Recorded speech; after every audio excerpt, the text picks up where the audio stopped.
Hey you guys, it's me Laura with scrapsoфencouragement.com. I'm here today with some alternative cards you can make with the June 2019 Paper Pumpkin Kit that's called A Little Smile. If you haven't heard of Paper Pumpkin, it's a monthly subscription box that comes to your door.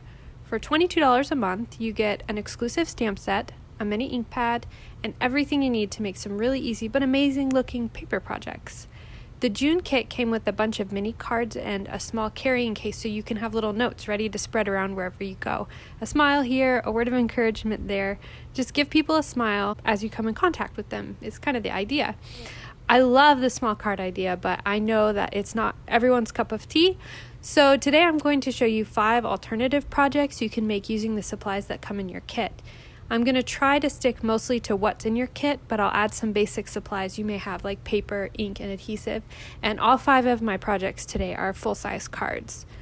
If you happen to love this kit but you missed out, be on the lookout for another video that I'm going to be putting out in the next week or so, where I'm going to show you how to make cards that are similar to those that came in the kit, but with products that are available in the catalog now.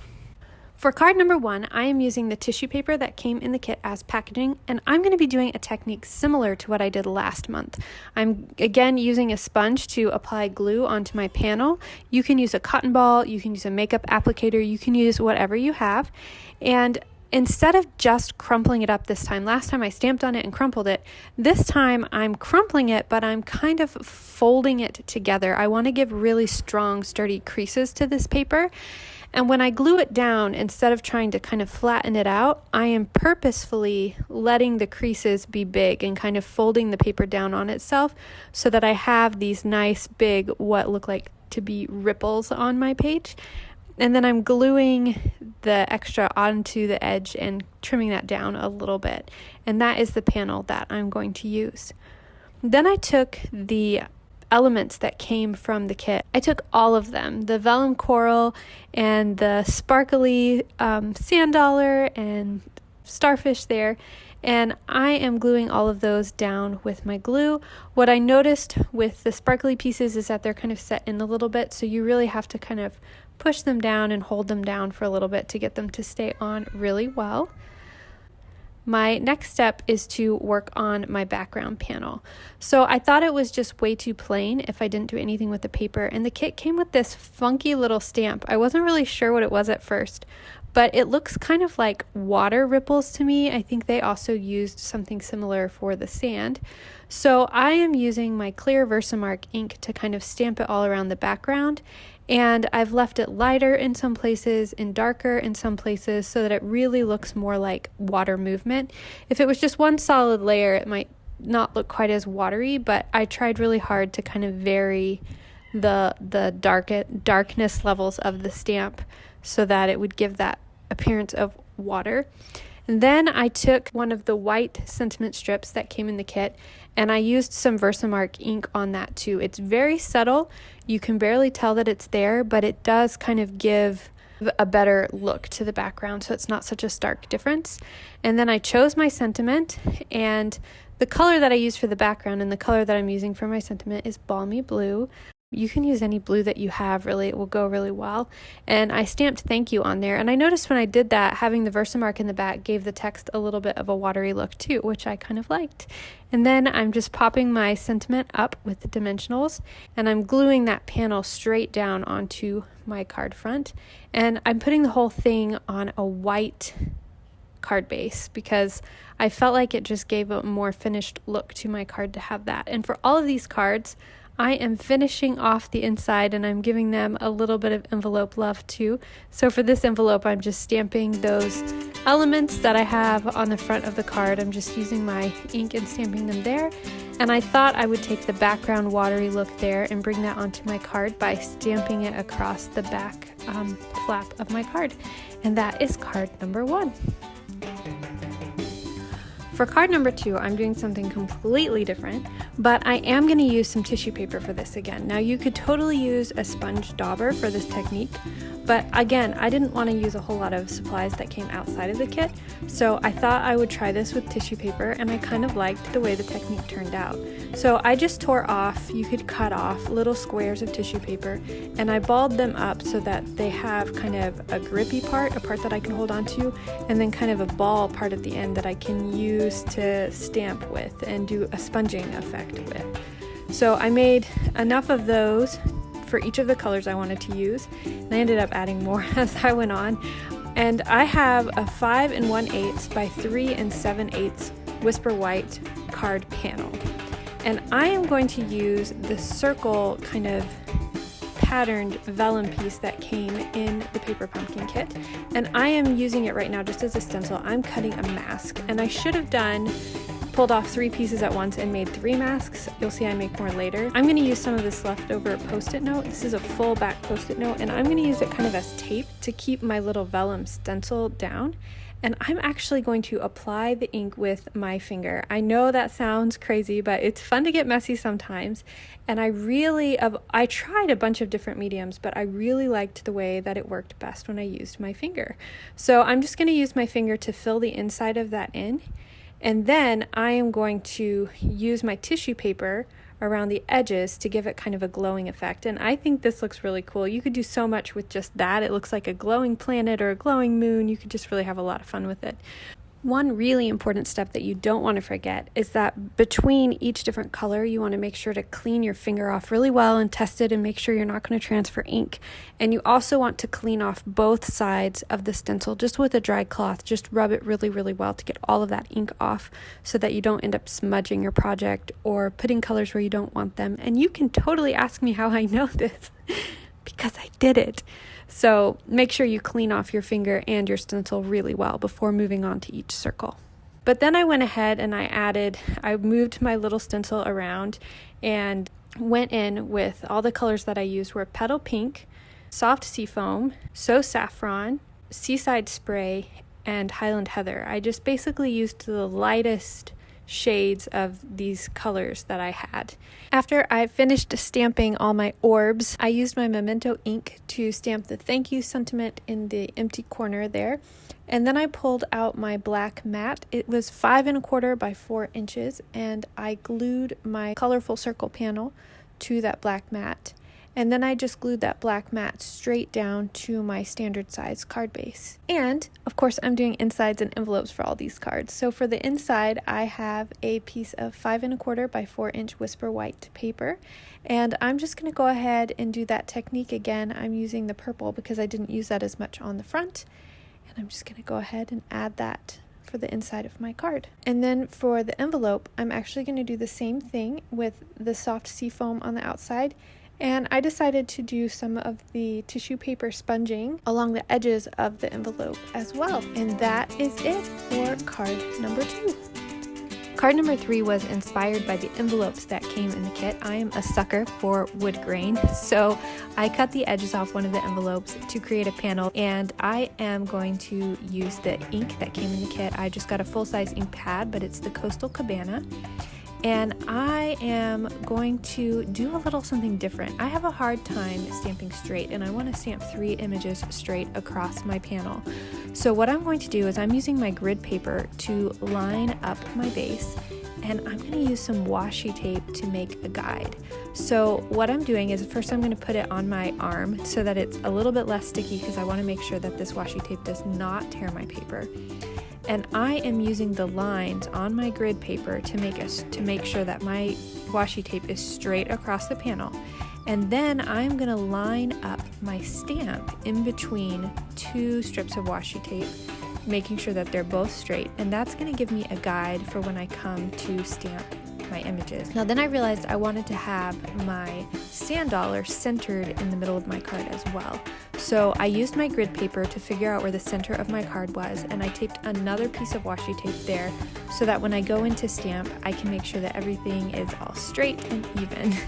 So once I got all that taping done, I went ahead and stamped my 3 images. Now you could totally skip the taping part and just stamp the images, but I struggle with getting things straight, so this was very, very helpful for me. I did purposely stamp the images up because once I put this on my Coastal Cabana mat, I am going to put some twine around the whole panel and add a bow. I wrapped it 3 times before I tied my bow because I wanted to add a little bit of bulk there and bring some interest, and I futzed with the twine to get the ribbons right where I wanted them. And then I popped the whole thing up on some crumb cake cardstock, and this panel is 5 1/4 by 4 inches.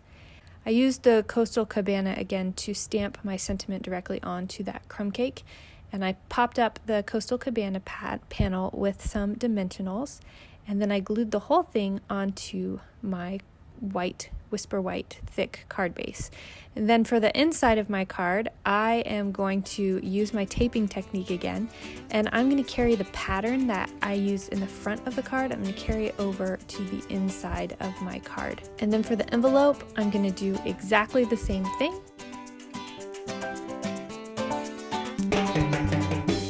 And that is card number 3. For card number 4, we are going to build a scene. So there were these adorable little panels that had perfect skies and oceans in them, and they were used to create a scene with a palm tree. We're going to do the same idea, except we're going to build it out and make it bigger.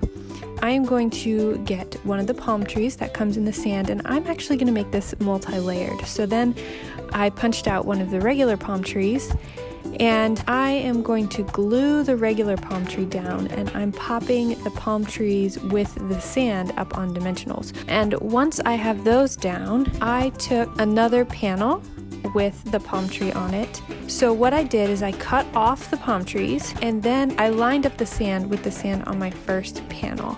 And then I popped that up with dimensionals, and because it hung off the bottom of the panel a little bit, I cut that off just to even it up so that it looked like one continuous scene.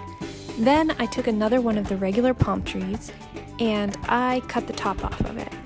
I wanted to use the trunk of the tree as a signpost, and I stamped it onto one of the wood grain sentiment strips that came in the kit, and I cut that in half. And then I cut the edges to make it look a little bit more like a sign front, and I put them on slightly crooked because I wanted this to be a very welcoming, fun beach sign.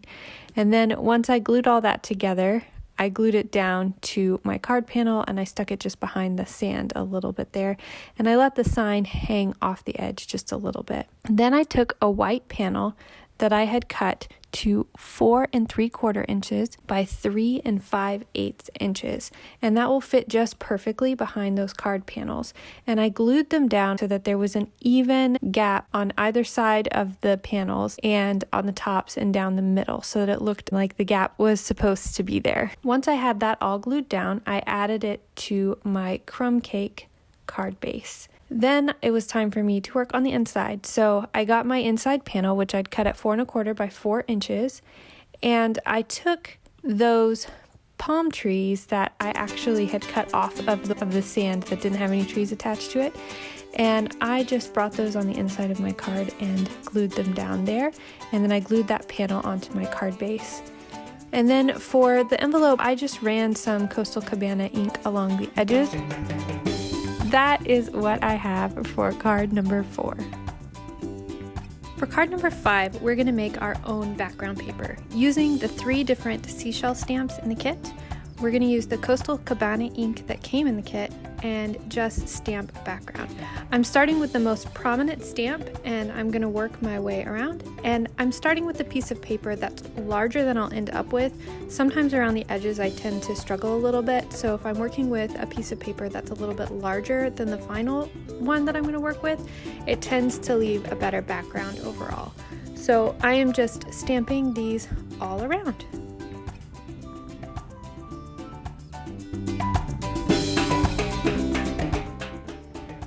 Once I have my stamping done, I am cutting down that stamped panel to 5 inches by 3 3/4 inches, and I also cut a piece of Coastal Cabana paper at 5 1/8 inch by 3 7/8 of an inch, and I'm going to glue those together. just so that there's a mat behind my stamped panel. Then I'm going to go ahead and pull one of the sentiment strips from the kit, and I'm going to use my linen thread here. Now I'm using some tear and tape to secure this at the back. You can use Scotch tape, you can really use whatever you have on hand. I am going to wrap it around 3 times, and I'm trying to wrap it so that that middle string is in the middle of my card, and then I'm kind of spreading them out a little bit. Once I have those all wrapped, I'm using a little bit of the extra thread to tie the strings tighter together in the middle. And this is not something that you're going to see, but it gives a really awesome effect. And then when you knot it, you're going to want to cut those strings really, really tiny, really small, so that you can't see them behind the sentiment.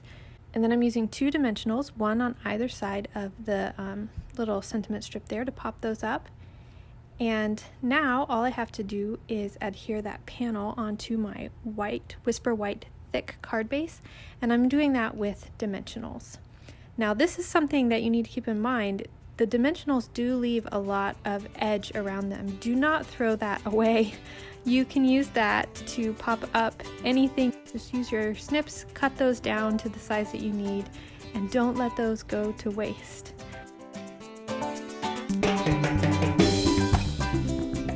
So there's the front of my card, and now it's time for me to add the inside. So I have a panel that is 5 1/4 by 4 inches. This is on Whisper White cardstock. And I am just going to go ahead and stamp one little sand dollar there in the corner, and then I'm putting that on a Coastal Cabana mat that is just 1/8 of an inch larger on all of the sides.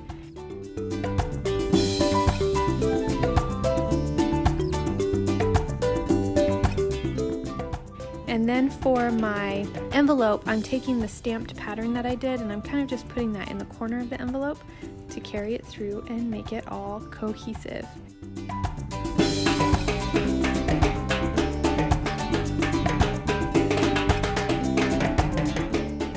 And that is it for card number 5.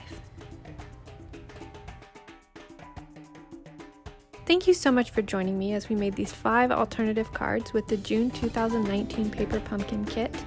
If you missed this kit but like what you see, be sure to check out my video that'll be coming out in the next couple weeks called Inspired by Paper Pumpkin, where I create projects that are similar to what you found in the kit, but using products and tools that you can get as the kit is no longer available. I also hope that you'll check out my website, scrapsoфencouragement.com, where you can find more tutorials and inspiration for your card making journey, or to subscribe to Paper Pumpkin.